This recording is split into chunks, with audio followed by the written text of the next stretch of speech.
তুমি কোন জায়গা থেকে মাল নিয়ে আইছো? ঢাকা ঢাকা কি মাল নিয়ে আইছো? কটন ডেক্স।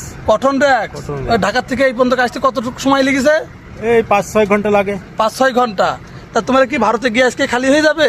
ও ঠিক বলা যাচ্ছে না খালি হতেই পারে নাও হতে পারে। কারণ কি কাকা? ওই যদি গাড়ি থাকে তাহলে খালি হবে, গাড়ি না থাকলে খালি হবে না। ও এমনি ভারতে কি কোনো সমস্যা না, আছে? কোনো সমস্যা হয় না, কোনো সমস্যা হয় না। রিল্যাক্সে গাড়ি আনলোড করে হ্যাঁ, চলে গাড়ি আসতে পারবে? রিল্যাক্সে, কিন্তু একটু আমাদের কষ্ট করায় ওই গেট খোলে না, গেট 3টের সময় খালি গাড়ি ছাড়ে। মানে সকালে খালি হয়ে যায়, 3টের সময় খালি গাড়ি ছাড়ে। মানে 12টার মধ্যে গাড়ি খালি হয়ে গেলেও সেই 3টের নিচে গেট খোলে না নাকি? 3টে 4টে এরকম এ তো বড় কষ্ট তাহলে। বড় কষ্ট। রোজা রয়েছি না, বুঝলেন না? দর্শক দেখেন, রোজা থেকে গাড়িটা ঢাকা থেকে লোড করে নিয়েছে কটন ডেক্স।